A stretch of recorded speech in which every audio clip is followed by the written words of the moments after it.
Welcome back to the Creative Boom podcast with your host, Katie Cowan. My next guest is Michael C. Place, the designer who won much acclaim from the industry even before he established Studio Build.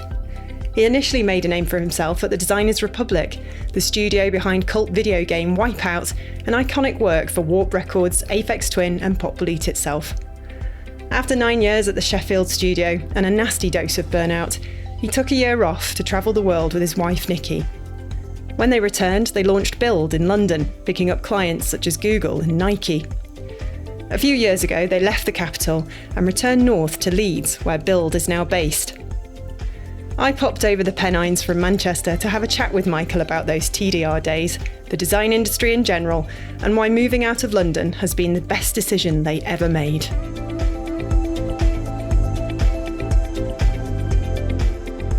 I'm here with my next guest, Michael C. Place. Hello. Hello. You all right? Yeah, I'm really good, thanks. Thanks for agreeing to do this. That's all right. In Leeds, in beautiful Leeds. Yeah. Cold Leeds. Yeah, I've actually left Manchester Wow. to come over the Pennines. And The right side of the Pennines. Cool. Are you originally from here? Yeah, I'm from North Yorkshire, so was born in Ripon, which is not far from here. All my family's here. So we used to come to Leeds when we were kids to go swimming. We used to live in Harewood as well, which is just outside, in between Harrogate and Leeds. So it's sort of always been around. Leeds United's always been the football team. Right. Leeds. Yeah. So, and when I first met Nikki, we lived in Leeds as well. So that's 20 odd years ago. And we used to. We now live in Otley. So since moving back up from London, and we used to go to Otley on a weekend, and never thought I'd live in Otley, but I live in Otley now, which is just outside, which is ace. So we've got all the bustle of Leeds, and then going home's ace because it's just quiet. It's just a little market town. Why did you never think you'd end up there? I think it's just, I don't know. It's a weird little place. It's beautiful. Market town with about 20 pubs in half a square mile. Oh, that's all right. It's just ace. So it's nuts, and it's ace because it's just a real sense of community, and I think that's been really nice sort of since coming back from London, where really the only real, apart from friends, your neighbours would be just somebody you would just say hello to, and then that would be it. Yeah. That would be enough. But so this weekend we're at our neighbour's 50th birthday party. Do you know what I mean? Nice. Which we never do, So it's just being back up. Sort of is that that thing of. It's a bit of a cliche, but it is. People are friendly here, and it's just wonderful to sort of be back. And I kind of always sort of wanted to come back, but never felt the right time. Yeah. And family, like I said before, family's all here. And sort of moved back up because my dad wasn't that well. He's passed away now. I'm sorry. Horrible. But so it's just back with family. That's what we really wanted to do, and sort of reconnect with sort of family. And it's just been just really nice. Sort of, it's also kind of I always just say to myself, kind of, I don't feel like I've made it until I've done it in the north. So I felt like I was cheating by being down in London. And we kind of jumping around a bit, but felt like it's all right. Sort of why kind of setting up in London was just seen as like the easy option. And I think when you're setting up a business, why make it hard for yourself?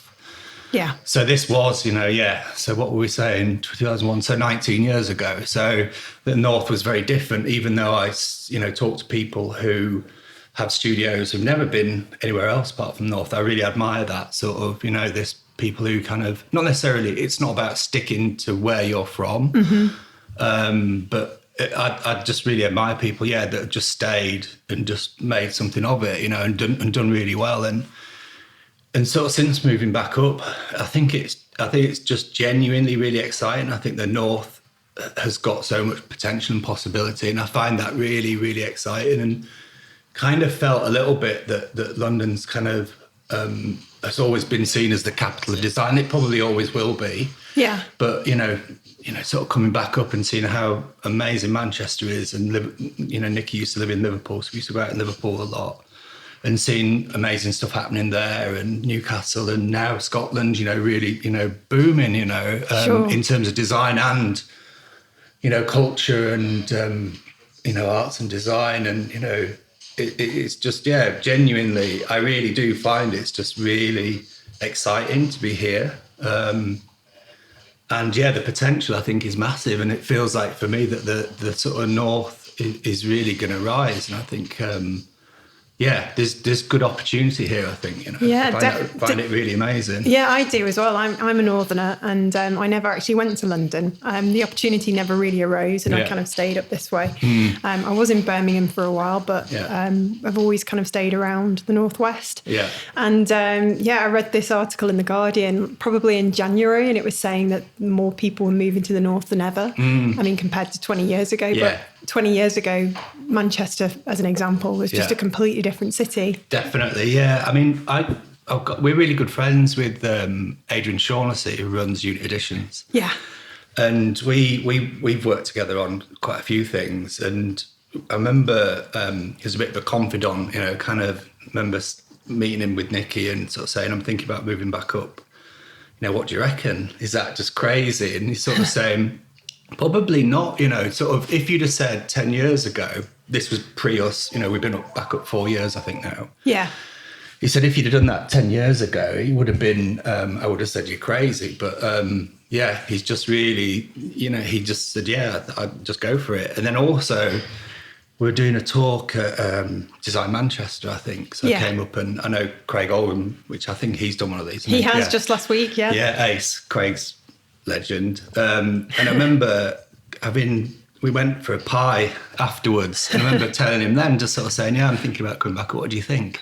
He's like, go for it. It's just, and obviously he's kind of Craig's ace in terms of he's a kind of a real advocate for design in general. I think anybody doing anything anywhere, but the North as well. So it's just almost kind of like that thing of you have your heart. So the heart was family, and then your head's got to think about business. You've got to think to yourself, actually, moving back up, it's going to be ace being around family, but you still need to make money, and sort of survive.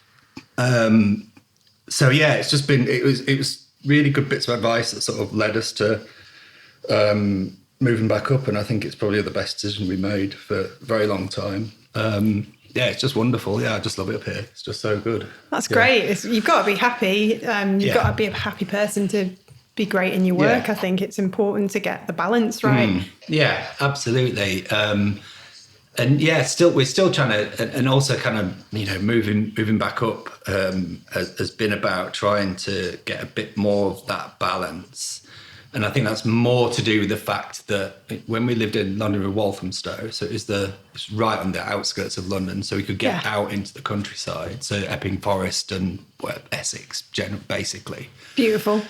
Yeah, it was. I loved it in Walthamstow. When we moved there, it was felt like the arse end of nowhere. It's the only place we could afford to buy in London, and it was a bit of a cultural wasteland. But now it's just bonkers. We go back every now and again. We've got clients there and friends there, and it's nuts. What used to be our studio space is now a yoga studio. And Frank's Cafe is now like a posh pizza place, So all the things that we really wanted, not the yoga studio, because I couldn't give a shit about yoga, but people who know me doing yoga would be. You're not very flexible. No. The sort of work-life balance thing. I think it's always just it's a goal for everybody, isn't it? Yeah. I feel that being back now is much nicer. So we live out in Otley, lovely little town that's literally 2 minutes and you're into the wonderful Beautiful. Yorkshire. It's just amazing. Yeah, just incredible. We've got an amazing house that we couldn't ever afford in London. I feel like we've cashed in our chips now, and I don't think I could afford to move back down even if I wanted to. Yeah. But would you want to? Would you want to go back? No, not at all. No, I love going down, and London was always a bit of a weird one for me. It never held any kind of real magic for me. It was kind of a little bit of a means to an end. I really enjoyed it, and it is incredible. Yeah. Whereby Nikki's from Ipswich originally, so they used to go to London a lot. And we would never go to London when we were kids. We just wouldn't. the furthest we got away was Scarborough. That was our holidays. That was a treat. Yeah, exactly. So London, yeah, sort of. I love it. Like I say, we do still doing a lot of stuff for clients in London. We go down a fair bit. And you almost see London with new eyes now, fresh eyes. It's like you're tourists, and it's wonderful, and sort of when it's like anywhere, when you live somewhere, you forget about all the wonderful, the place that it is. So yeah, going down is really lovely, but sort of there's also that thing of being able to come home, which is ace. Yeah, I think when you live somewhere that you're not used to, I think, and if you particularly loved where you grew up, I think there's always that niggling. It's like a stomach. It's a feeling in your stomach, isn't it? There's that pull towards home. Definitely. You're enjoying it, but there's just something not quite together. Absolutely, yeah.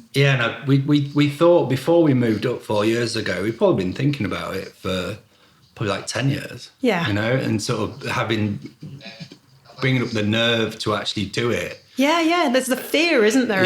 If we leave London, we'll never be able to come back. If we leave, is it going to be the right thing for us? Definitely. Are we gonna find friends in the depths of nowhere in Yorkshire? All those kind of things. Me and Tom go through the same with Manchester. Definitely, but it's a weird thing. It's reassuring to know that there's people like yourself who've gone through the same thing. Yeah. But it was a funny story about that. So I did a talk in Huddersfield last week or the week before. And I was at my local Waitrose at the self-checkouts getting stressed over buying stuff. And this guy approached me and he said, "Oh, are you Michael Place?" I said, yeah. So I went to your talk in Huddersfield last week or a couple of days ago. I really enjoyed it. And he said to me, "It's really wonderful to know people like you are doing work," which I think he said in the arse end of nowhere. And I said to him, really? This isn't really the arse end of nowhere. It's incredible, sort of. But I think there is that. Yeah, I think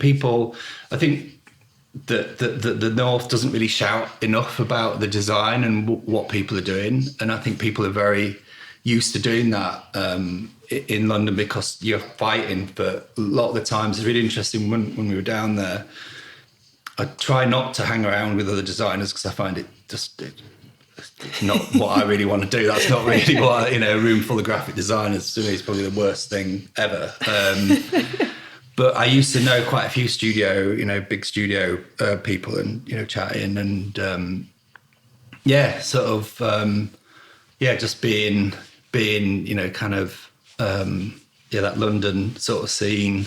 Just wasn't for me in the end. Was just like, I don't know, it's not really. Didn't really want to be in the cool club. Yeah, definitely. Yeah, no, I struggle. That's the one thing I always say with people is I hate cool people. I genuinely, that's for me is the one thing for kind of when we hire people is I don't want a cool person. A cool's boring. It's just painful and kind of. People really aspire to be cool, and that just really weird, winds me up. It Genuinely does. It's probably if you have to think you're cool, then you're probably not cool. Yeah, exactly. That's what my husband says. If you think you're cool, then you're not. No. Yeah, exactly.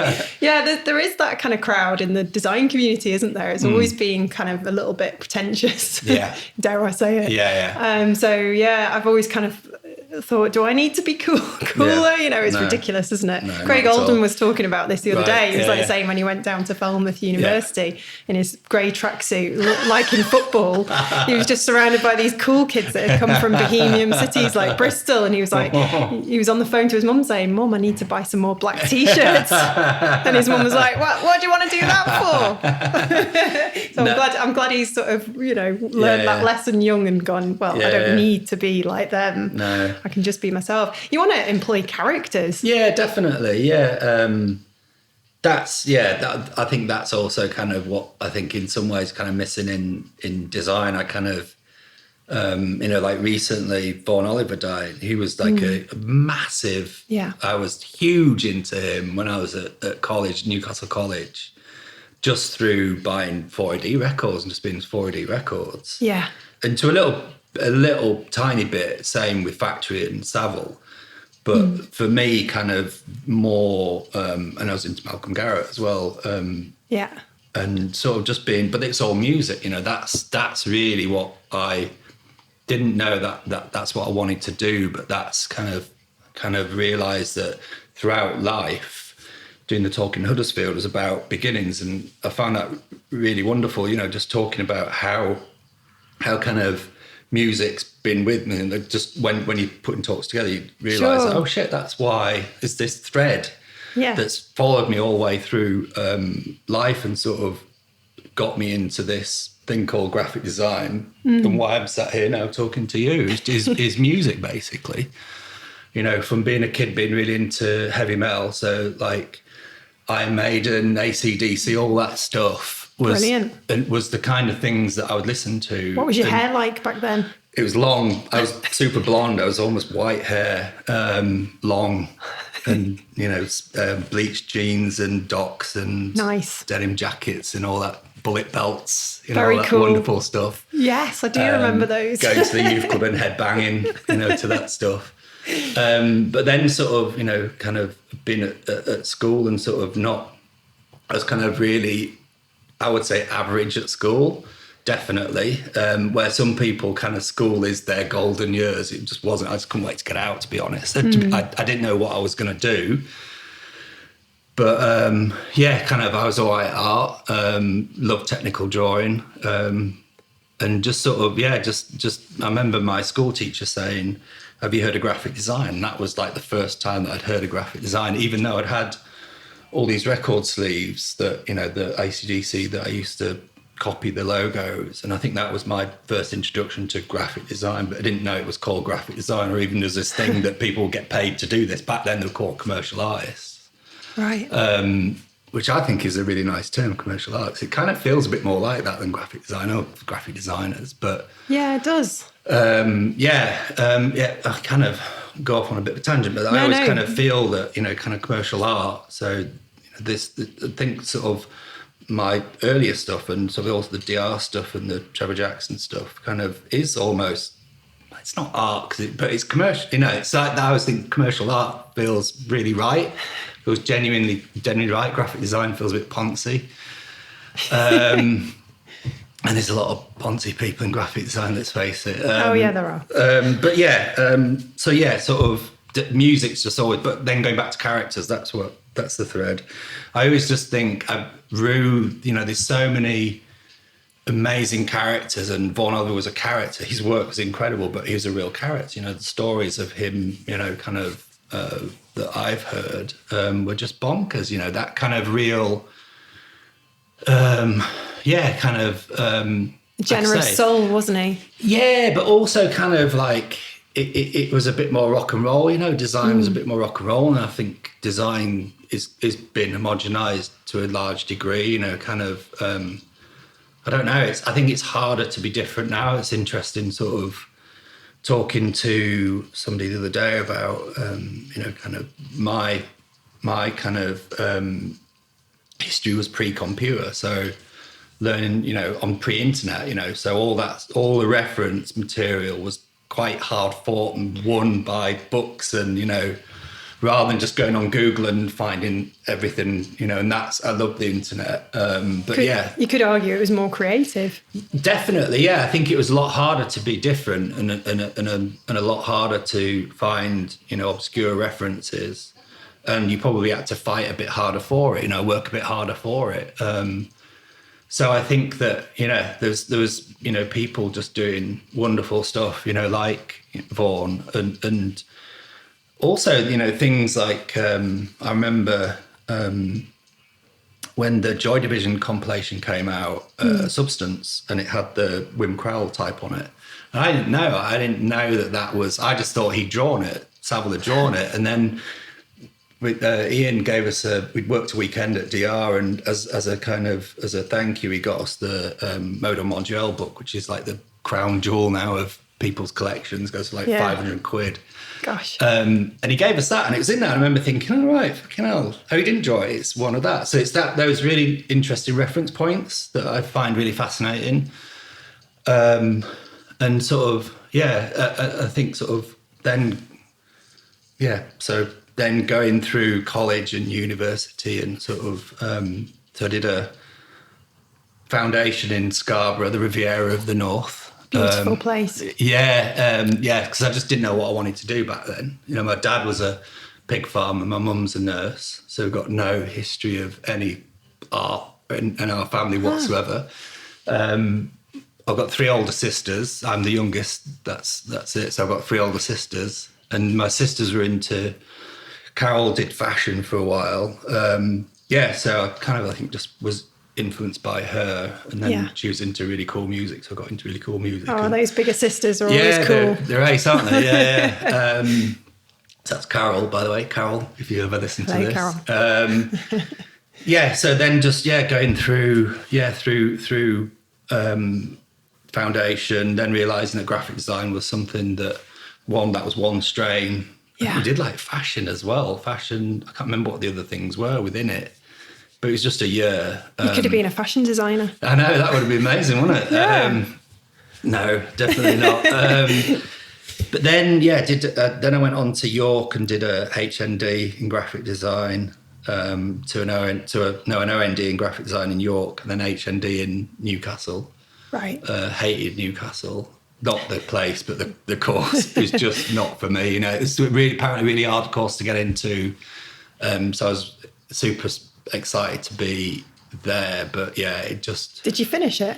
No, I just couldn't. It just wasn't for me. I felt basically it was run by a kind of just old school tutors, really, who hated us, I think, because we wanted to be doing record sleeves, and they didn't think that record sleeves was a real career, or you could do it. Yeah. And they genuinely hated it. But then since found out, because I still have friends that we go out with from uni then, saying that he met one of the tutors who said he thought he didn't know how to handle us because we were so good. He just didn't know what to do with us. He was genuinely like, what do I do with these people? Because we're going in this, we were young, so kind of going in this, we want to work on computers, not hand draw lettering, with a pen, pencil or a paintbrush, 100-point Baskerville, whatever. It's just boring. I suppose things were changing quite a lot, quite fast. And definitely, yeah. So that's how I kind of got into it. I did like a placement at ID magazine when I was at Newcastle, and a placement at DR, and got on really well at DR. I think I was there for 2 weeks and ended up staying for a couple of months, and just really enjoyed it. It's just the stuff that I, as a kid or as a student, the music I was into, suddenly you're designing record sleeves for these people was just bonkers. And Ian, he's really interesting. He's a genuine interesting character, kind of a very, very interesting person, kind of the whole language thing I find really fascinating with Ian. His way with the words is wonderful. But also kind of a spotter of talent, so I've got so much to thank for Ian for kind of spotting something in me, that sort of that's put me on this path, really. Yeah, definitely. Cool. And apparently it was quite intense those days. Yeah. All-nighters, things like that. Was that something that maybe led to burnout? Yeah, definitely. It was, it was. So I was there for like 9 years, something like that. And most of those were really good, but the last few were horrible. Just really stressful. Just really, a lot of hard work. When you see that work, and I think it's fascinating. It's all the sleeves there from it. Oh, really? I'll have to have a look after. Just real intense period of work, basically. Yeah.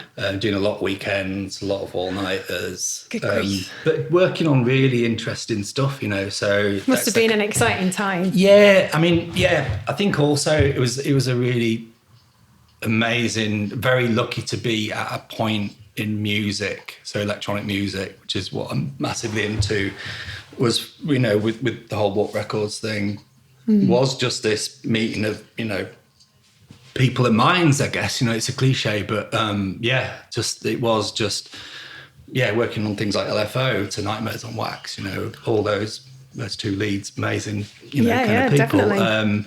To Aphex Twin, all those, people that are doing just like, wow, just genuinely like groundbreaking stuff, and you're working on. I'm a huge fan of Warp Records. So very jealous that you got to be there and help create the kind of, Yeah, definitely. And it felt like that and I'm sure Ian probably said the same. It felt like we were, in some ways, kind of creating almost like a bit of a blueprint for electronic music and how that's portrayed in record sleeves, and sort of how those things were designed. But I think it's really fascinating. When I left, you kind of, when you're in it, you don't realise what, how far-reaching it was, or all the people that were into it and how obsessive people were about it. You have an idea, but you're just doing the work rather than seeing it from you're in your little DR bubble, then you sort of come out of it and you're just like, wow, there's a small section of it, work. Just fascinating. But just loved it. But towards the end, just didn't like it. I just kind of wanted to be always, not necessarily, definitely not always, but I got to that point where I just thought I wanted to do my own thing. Yeah. And I think that's quite natural. And sure. I'm kind of more just thinking to myself, what else could I do? What else would I do as a job? And I've got no idea. So I felt that this was a way of prolonging my career, basically, by being the boss, and then you can make decisions and all those things that I thought would be wonderful, but have their own stresses, and that was also something that it's really interesting, sort of being in a studio and the boss, and it's his ball. And sometimes you get quite resentful about that, but then you kind of step out of it and you become a boss. You realise how hard it is, So all those times when I used to, think that Ian was a twat is actually is quite right, It's probably because he was stressed about, all the stuff that you have to do. Yeah. To survive, and all the bills and all that kind of stuff. Salaries, people's lives that you have to look after. Getting the work in, So, I'm sorry if I thought you were twatting, but actually, that's for a reason, Yeah, I run a business. I'm sure people have thought that about me, but, hopefully not. Yeah. It's tough. It's really tough having staff and keeping the treadmill going and making sure the projects come in. Yeah. And we'll come to that. But I wanted to ask, after you sort of realised you wanted to go on your own, is it true you, Nikki, went off around the world for a year? Yeah, we went for a year. So, it was just ace. We just saved a load of money up, quit our job. So Nikki was working, obviously, at Sony in Leeds, sorry. We just thought, this is a great opportunity to stop, before we then get into the next chapter and all those things that kind of that will happen as a consequence of that. And we knew that we were going to move back down to London to do it with no real huge plan. Some of those things you have to take a bit of a leap of faith, don't you? We leapt into traveling around the world, and it was just ace. Yeah, I think I'd really fallen out of love with design, I think. And I thought, I didn't want to, because it is an amazing world. I think I've got the best job in the world. And I don't always think that, but for the most part I do. You get paid to do something you love, and then you get to keep that thing is wonderful, So whether it's record sleeves or whatever, you get a thing, which is ace.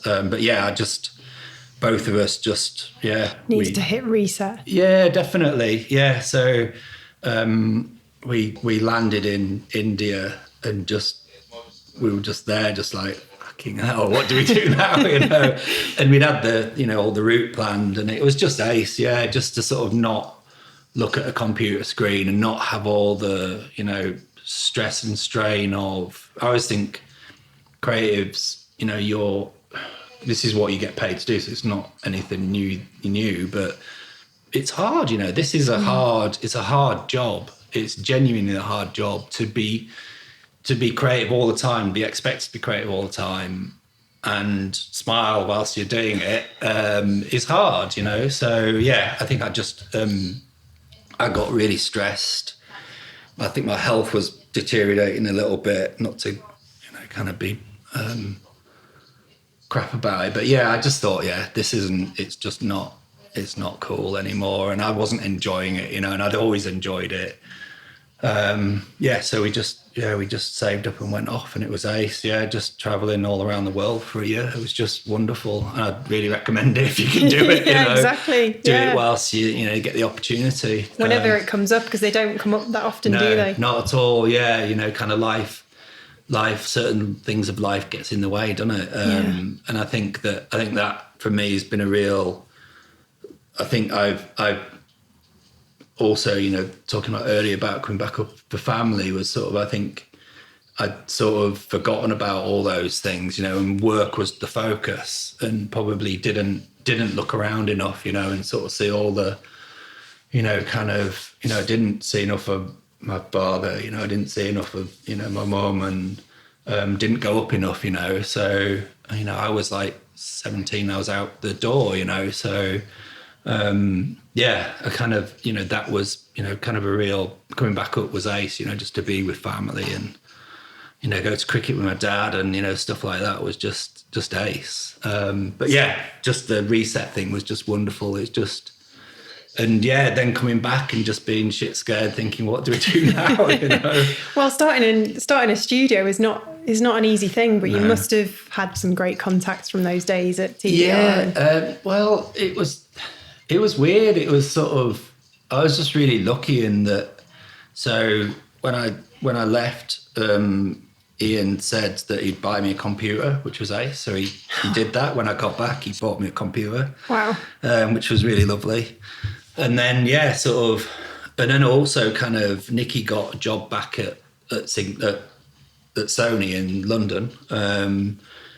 And she basically bankrolled the start of it, So I was never the most commercial designer ever, probably sometimes think I'm still not. But that was very, kind of I got so much to thank for Nikki sort of basically allowing me to sort of get back on my feet in terms of doing work, So luckily, Designs Republic opens a lot of doors. Certainly back then, and yes, slowly started doing work, record sleeve stuff to start off with, because it just felt that was an easy way in. And then sort of just building up. So starting off in a little on a little table in Camden, in this flat that we were in for a little while. With the laptop that Ian bought us. Fresh back from your travels. Yeah. Both looking at each other probably thinking, gosh, we're doing really well here, But yeah, just thinking, just not using a computer and not thinking about design. Or even though I think towards the end I started to think about, this is now coming to an end, I need to start thinking about what am I going to do next? But yeah, just sort of trying to get back into it, having not worked on a computer and just... going diving a lot, because we did a lot of diving when we were away. Did you have a bit of the post-travel blues? I don't know, really. I think... were you ready, hungry for that next chapter? I think so. I think because we started off in India, and then as we went across the world, we ended up... America was before we came back. It felt like you were kind of going back into the real world as you kind of went along, and things got more expensive as you went along. So you definitely thought you're going to be back in the real world. Just feel, I don't know whether I felt ready for it. I think it was scary. And I think we just knew that we were, kind of going to be back. So I was 31, 32 then, something like that. Still had the, still had your hair. Still had my hair, Sorry. No, you still have lots of hair, sorry. Oh dear. I'll never forget that when this is my dad to a T. When we were down in London, I remember him coming down to visit us, and we picked him up at the King's Cross, and we were getting the escalator down to the tube to get back to Walthamstow, and I was ahead, and him shouting over the top, "You're losing your hair, Michael." Thanks, Sounds Dad. like my dad. Yeah. Good fun. But yeah, hair loss. But yeah, no, I had more hair then, and probably, yeah, just to go to do it and not really have any plan. Other than needing to get some work, and sort of think about how we go about that. Because that's the other thing, isn't it? That there's this big kind of, I don't know, pressure that you have to, if you're starting your own studio, you have to have like a 5-year plan, a 10-year plan. Like, you're going to build this and grow it and grow it and grow it and grow it. And then eventually it'll either get bought in by somebody else. And then when people say to me, well, what's your plan? And I was like, well, I just kind of want to be creative and make enough money and do some good work. And I get the feeling that's what you and Nikki are kind of... Yeah, definitely. It's... we fly by the seat of our pants a lot of time, and we've had some really scary times. And I know, talking to, I remember not so long ago, last year or something like that, somebody contacted us about thinking about, you're getting on now, what's your plan, financial plan, and just think, I've got no plan, just... You have a nice house, and hopefully that'll, that's our pension basically. But I mean, I started the studio with kind of a very simple premise, which was doing good work for good people, and that is, again, might seem very naive, and it probably was back then. But that's kind of how I approach it. I think design isn't a mechanical thing. Design, for me, the best design is about creating an emotional response. That for me, and that's kind of going back to people like Vaughan. I think the work that genuinely, it makes you feel incredibly happy. That for me is the best design. It can make you really happy, or it can give you, kind of a sense of warmth or whatever. And kind of that's what, I just think design, I've always said that design isn't a mechanical thing, and you put a lot of yourself in it. People say there isn't any real place for personal expression within design, and I completely disagree with that. Everybody, you put your heart and soul into this stuff, so there is a little bit of you in work, and it isn't all about KPIs and all that boring stuff. Well, I don't know. I guess I just think that design isn't about numbers, and it is. And again, kind of, it's more than that. It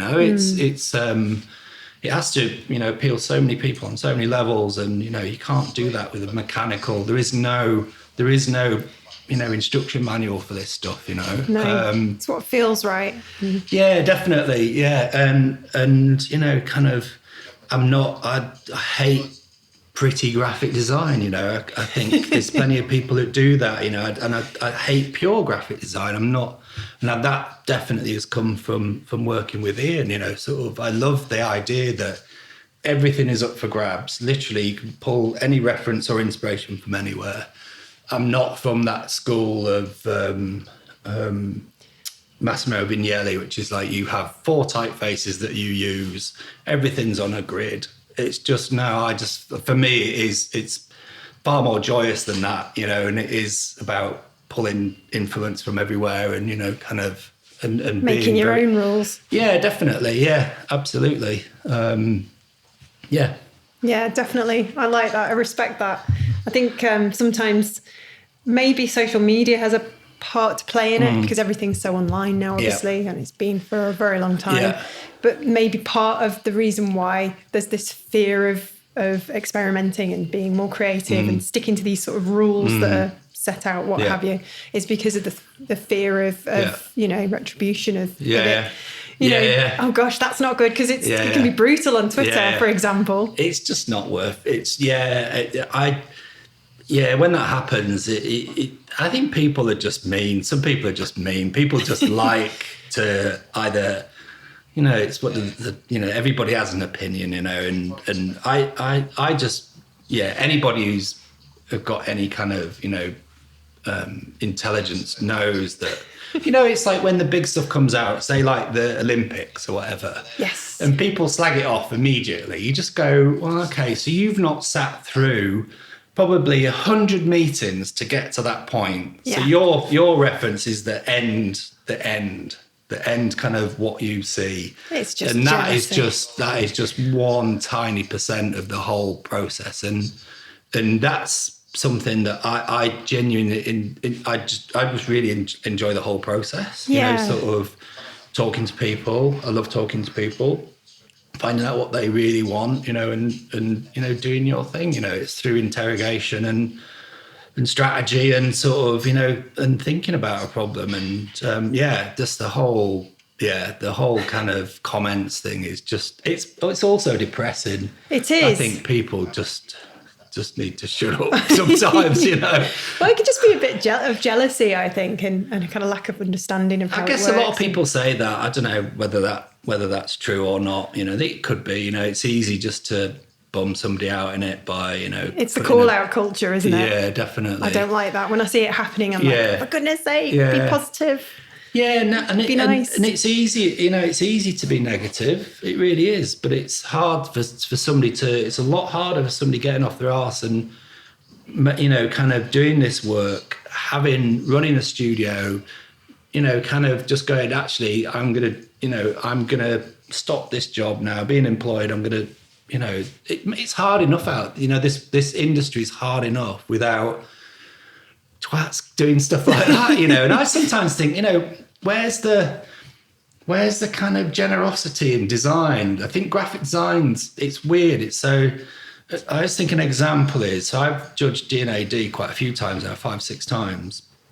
And the first few times, this was before they had international judges, and people were just brutal. And I still now, for D&AD, I just look at who's on the judging panels, whether I'm going to enter or not. And that's, I think, why they put international judges in, because you're not having this people fighting over. It's like, I know that person, I ain't going to give. Even if I like that piece of work, I'm not going to. People aren't generous. Where advertising, you see them and everybody's this big club and everybody's, you know, happy to slap the back of them, you know. And I think the design world could do with a bit more of that, you know. Yeah. Be a bit nicer, just, you know, congratulate people a bit more, you know, and sort of say that's really amazing, you know, rather than just look at the kerning on that, you know, or I could have done that, you know. It's just, no, you couldn't, because you've not gone through all the shit that they've got to do that thing, you know. So, wow. Yeah, it can be a real negative world, can't it? You know. Well, any idiot can send a negative tweet. Yeah, but absolutely, like you say, yeah. it takes a real strength of character to definitely, do the opposite. Yeah, sometimes you just release work and then you just have to just not look at social media for a while or whatever. Put it away. Yeah, exactly. Yeah, or just be, you know, just go, all right, okay, yeah. There's going to be some idiot that's going to say something, but yeah. You mentioned that you love the process. Is that why you've stayed, studio build stayed deliberately small, so you can be involved in everything? Yeah, I think that, I don't think it was an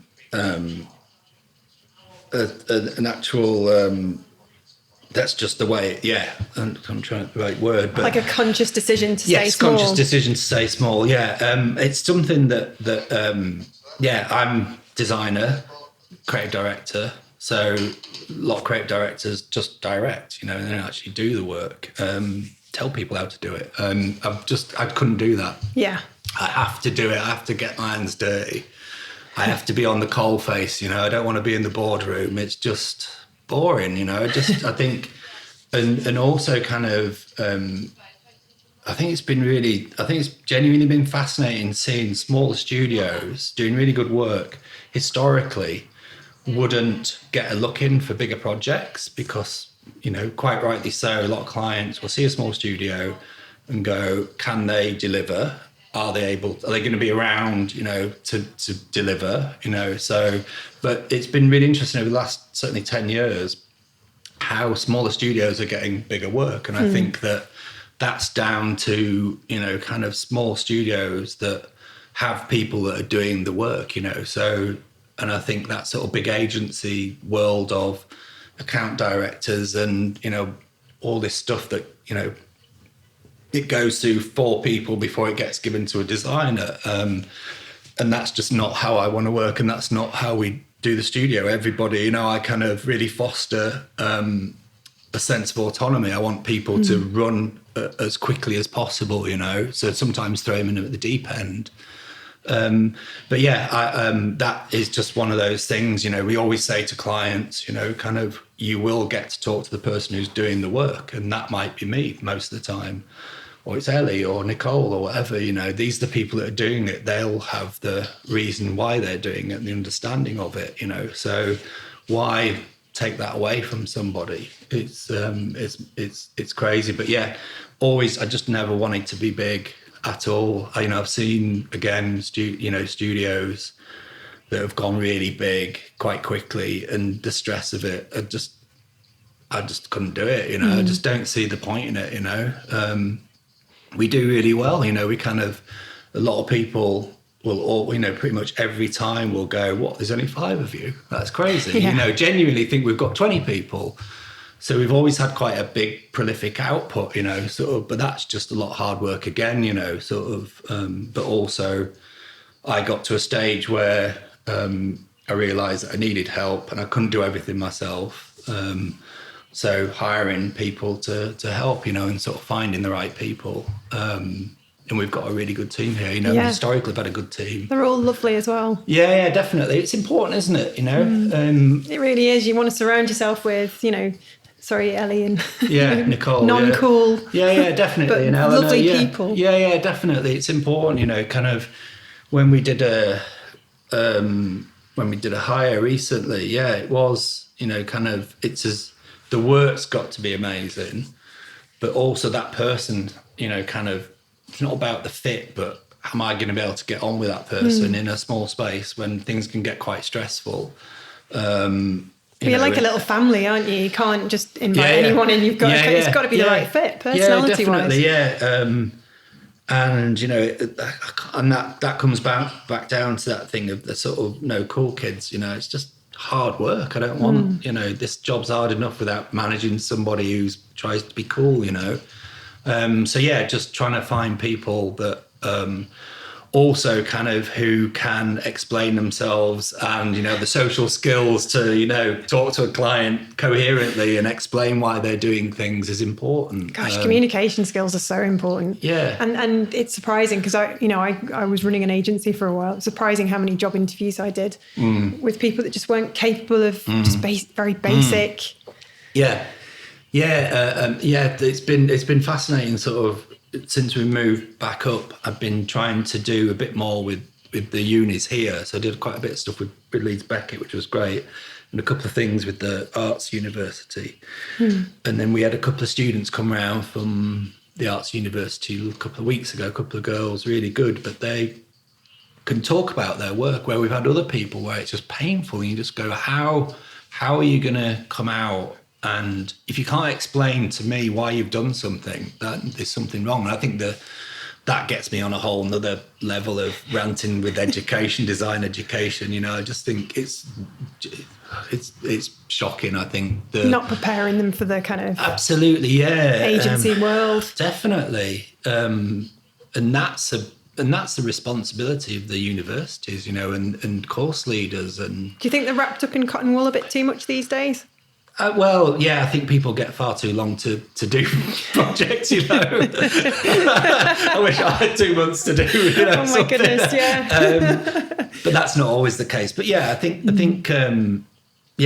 people are just, and I was the same, I was very much not into that commercial world at all. It was probably as far away as you can get from the commercial portfolio. But hard work and kind of a bit of luck got me to where I am now, Luck plays a big part in this world, I get all my luck from my dad. I think, just sort of I think people can be very ill prepared for the studio, the commercial world, and the kind of, everybody wants to do the cool stuff, and that's that cool stuff's easy, it's the, we do, certain stuff. We've done stuff with Nike and it's ace. It's genuinely good. But I always say they will pretty much always sell another 1 million pairs of trainers just from whatever, But then working with, so we do, big stuff with Google, Nike, all Instagram, all those clients, and it's ace. and they are wonderful. It's amazing. I mean, what a lineup. Yeah. But then working with people, I find it really interesting where your work actually makes a benefit to you can see the benefit of working with somebody, you know, whether it's Matt at Play, who's a furniture guy that we do all the work for him. Yeah.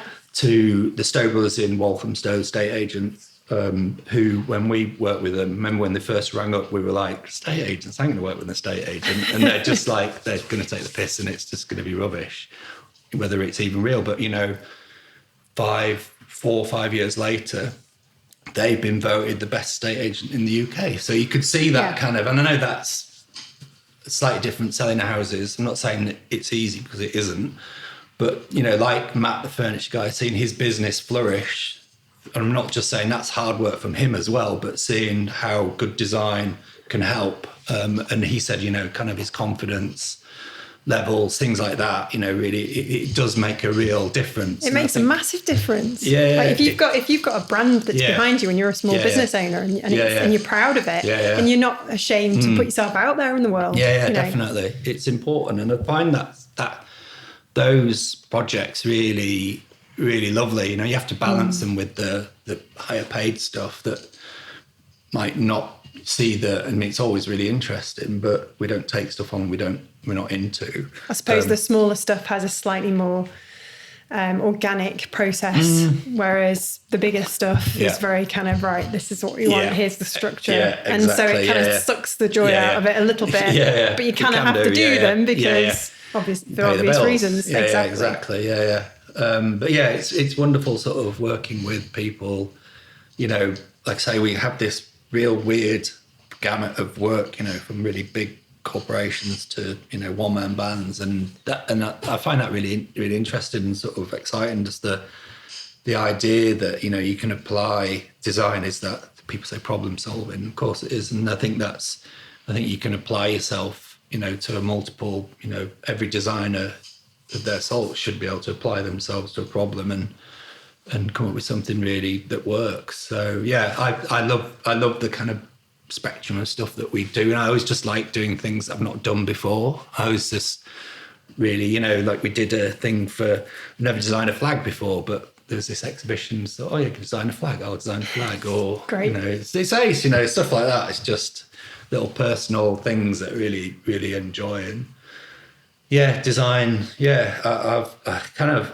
always said to myself, the one thing that I would come out with this at the end, if I'm just one little footnote in design history, then that for me is perfect. You know, if during the 2000s or the 90s or whatever, this person, you know, recognised as doing something interesting in this wonderful world of, you know, the history of graphic design and all its, you know, incredible practitioners and people who have kind of, you know, done great stuff. If I'm a little footnote in it, then I'd be really happy. Yeah, be really happy. Well, I think on that wonderful note, we'll leave it there. Cool. Okay. Michael, thank you so much. No worries. Thank you. You've been listening to the Creative Boom podcast with your host, Katie Cowan. If you enjoyed this episode, please subscribe and leave us a review. Go to creativeboom.com/podcast to find out more, and say hello on Twitter @CreativeBoom, or you can follow me @KTL Cowan.